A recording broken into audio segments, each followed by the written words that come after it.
सभी दर्शकों को मेरा एक बार फिर नमस्कार। आज मेरे साथ हैं मथुरा के एक युवा नेता जो भारतीय राष्ट्रीय कांग्रेस से एक लंबे समय से जुड़े हुए हैं और उनकी सोच, उनके विचार और उनकी पब्लिक के प्रति रुचि मैंने देखी, स्वयं से देखी और उन्होंने व्यक्तिगत रूप से सांसदी का चुनाव भी लड़ा मथुरा से और बहुत अच्छा चुनाव लड़ा।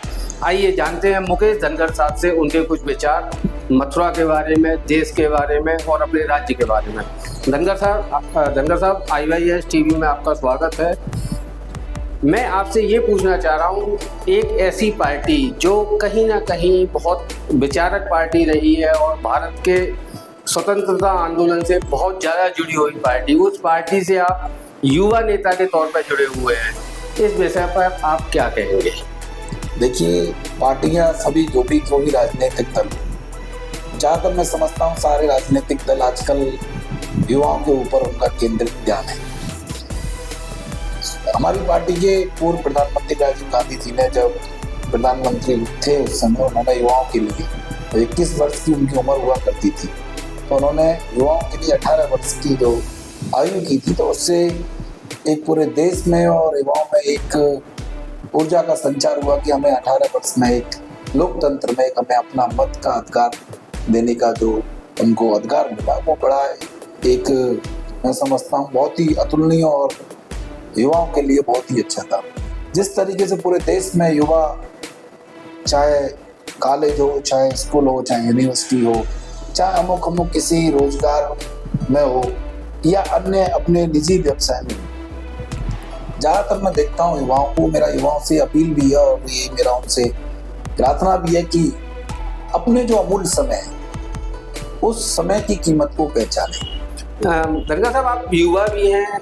लोग जैसे युवा जो हमारे होते हैं, जो सोचते हैं, युवा व्यापार करते हैं, पढ़ाई करते हैं, सरकारी सर्विसेज में जाते हैं, लेकिन कभी भी राजनीति को वो अपना भविष्य नहीं मानते।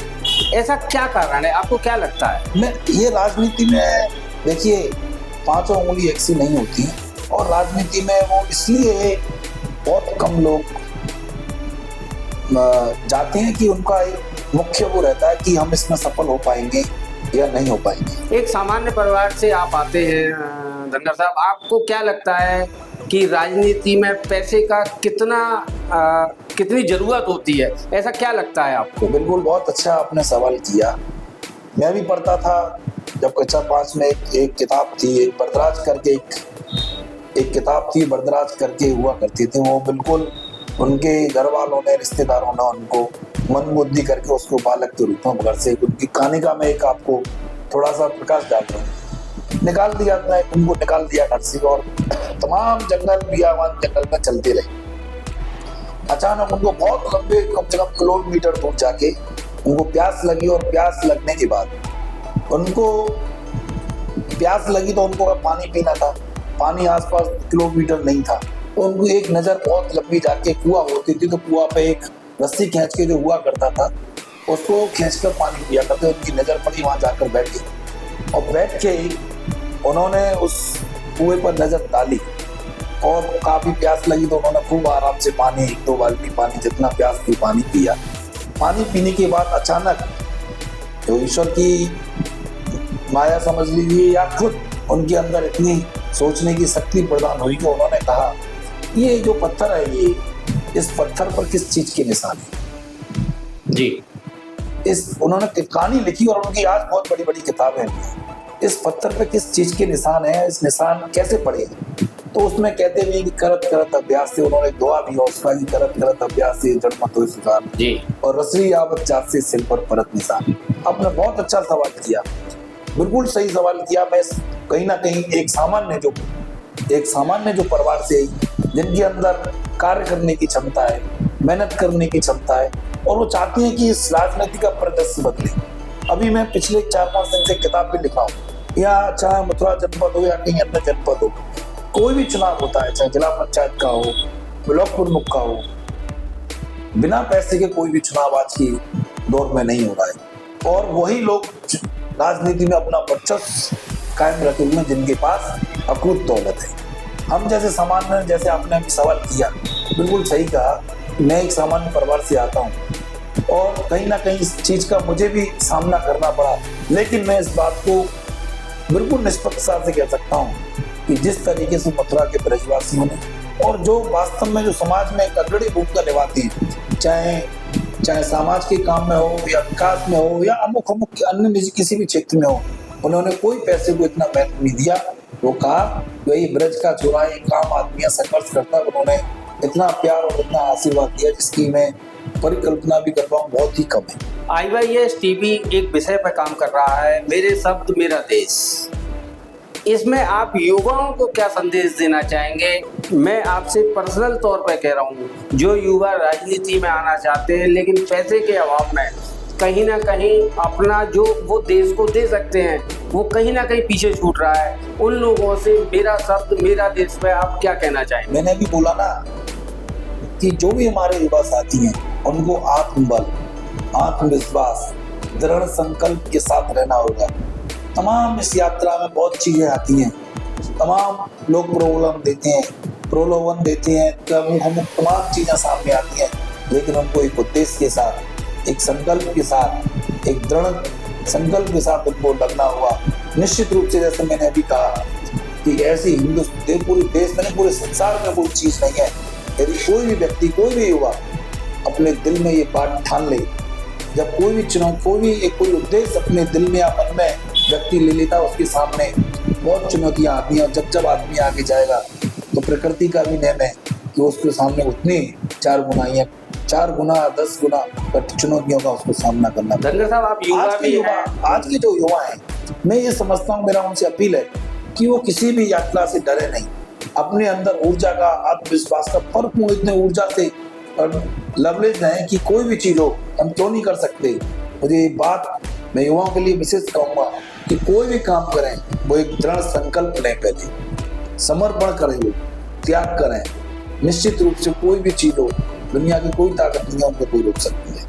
क्या धनगर साहब, आप क्योंकि युवा हो तो मैं ये पूछना चाह रहा हूँ कि हम अपने देश के लिए पार्टी लाइन से हटके, आप अगर कांग्रेस पार्टी में हो, किसी कार्यकर्ता, किसी एक ऐसे युवा की जो जमीन से जुड़ा हुआ है, उसकी विचारधारा किसी और पार्टी से जुड़ी हुई है, क्या वो आपसे सलाह लेने आ सकता है? आप इस तरह का लोगों को मौका देंगे? बिल्कुल मौका देते हैं, बल्कि हमने तमाम लोगों को जोड़ा है जो बिल्कुल बेचारे, मैं समझता हूँ सामान्य परिवार से हैं। अभी वो जिला पंचायत का चुनाव होगा आने वाले में, आपने देखा कि इस मथुरा जनपद में कोई भी जिला पंचायत का चुनाव, मैं तो देख रहा हूँ वर्षों से कि जो भी जिला पंचायत का चुनाव लड़ते हैं वो बहुत ही पैसे वाले और वैसे लोग लड़ते हैं, सामान्य परिवार के नहीं लड़ते हैं। आप देखना अभी चुनाव होने जा रहा है, होगा 2026 के इसमें 26 में शुरुआती दौर में, आप देखना कितने गरीब लोग चुनाव लड़ेंगे, और चुनाव लड़ेंगे नहीं, वो चुनाव लड़कर जीतेंगे। हम उनको इतनी इस तरीके से परपक्व और उनको उनके साथ कंधे से कंधा मिलाकर रहेंगे।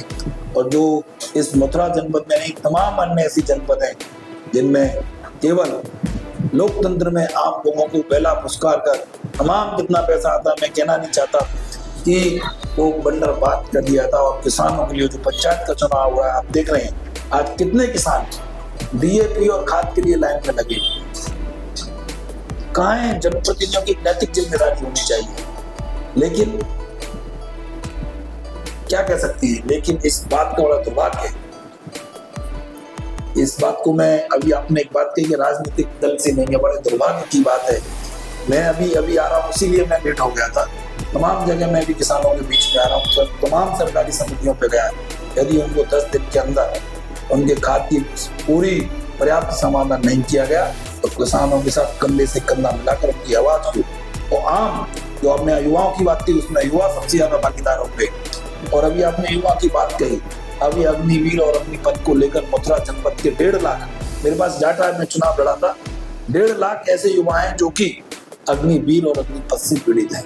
उनसे मैं, समय कम था लेकिन मैं बहुत कम समय में लोगों के पास पहुंचा, और उसी का परिणाम ये कि उन लोगों ने मुझे भरपूर जो हो सकता था अपना प्यार और आशीर्वाद दिया। मथुरा, योगीराज मथुरा की जन्म, योगीराज भगवान श्री कृष्ण की जन्मस्थली मथुरा, और मथुरा में होली गेट।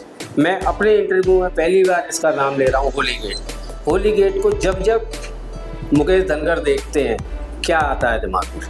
देखिए, मथुरा का जो होली गेट है वो मथुरा का हृदय स्थल है, और एक होली गेट पर आकर ये अपने दिल में एक ऐसी बात, ऐसा महसूस होता है कि हम वास्तव में एक ब्रज के बीच में, ब्रज के हृदय के बीच में खड़े हैं। और जिस तरीके से मथुरा शहर की जो हालत है, मुझे कहने में निसंदेह कोई बड़े गुरेज नहीं है कि जो वास्तव में जो काम होना चाहिए, जो ब्रज के लिए कार्य होने चाहिए, जिस तरीके का आपने होली गेट का नाम दिया, जिस रूप में और जिस स्वरूप में होली गेट होना चाहिए, अभी हमें बहुत काम करने की आवश्यकता है। होली गेट से 1 किलोमीटर की दूरी पे अप्रोक्स लगभग माँ यमुना बहती है।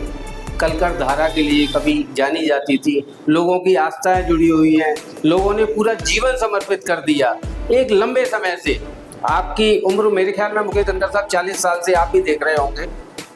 उस जमुना के लिए बहुत नेता आए, बहुत अभिनेता आए, बहुत पब्लिक ने आंदोलन किए, संतों ने आंदोलन किए, लेकिन यमुना की स्थिति में 1% भी सुधार नहीं है।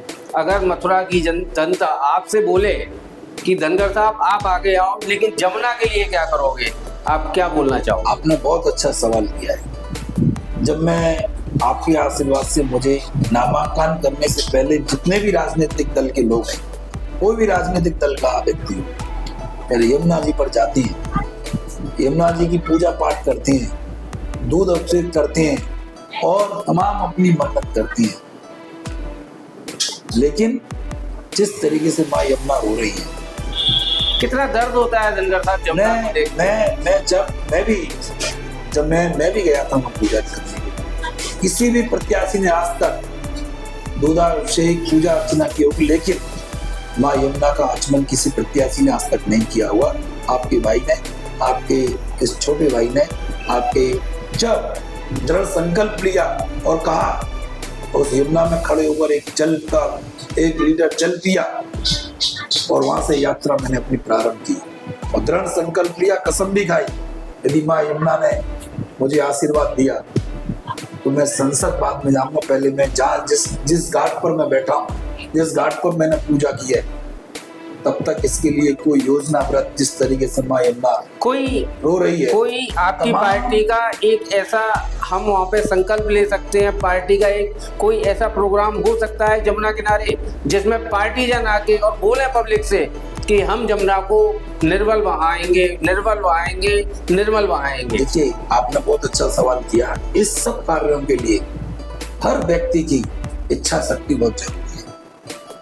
केवल जब तक व्यक्ति के अंदर इच्छा शक्ति नहीं होगी, दृढ़ संकल्प नहीं होगा और आत्मविश्वास नहीं होगा, कोई भी चीज हो, माँ यमुना जी की, यमुना तो तमाम लोगों ने किया है, तमाम यात्रा की है, धरना प्रदर्शन किया, मैं बोला था, लेकिन कहीं ना कहीं ईश्वर की कोई जो भी बात रही, जो मुझे यहाँ के ब्रजवासियों ने प्यार दिया, ठाकुर जी का संपूर्ण आशीर्वाद मिला, लेकिन इस समय जो भी रहा, लेकिन मैं इतना आपसे कहना चाहता हूँ कि यमुना अवश्य रूप से अविरल होंगी और डंके की चोट पर होंगी। दुनिया की कोई ताकत यमुना जी को बिना अविरल होने से कोई नहीं रोक सकता, लेकिन उसके लिए यमुना पुत्र होना चाहिए। जैसे माँ और पुत्र का एक रिश्ता होता है, तब तक व्यक्ति अपना ये रिश्ता आपस में नहीं, माँ और बेटे का रिश्ता नहीं होगा।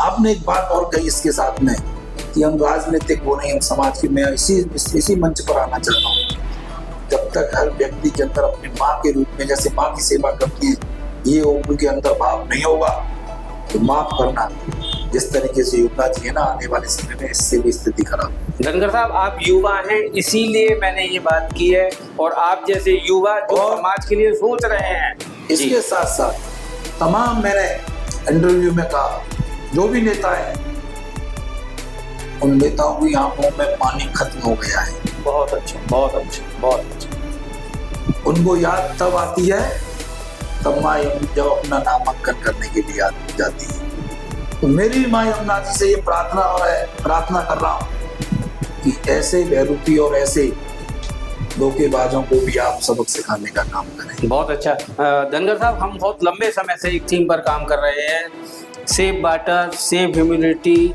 सेव वर्ड्स और सेव ट्री। इसका हमने शीर्षक रखा है मैं भी आपके साथ हूँ।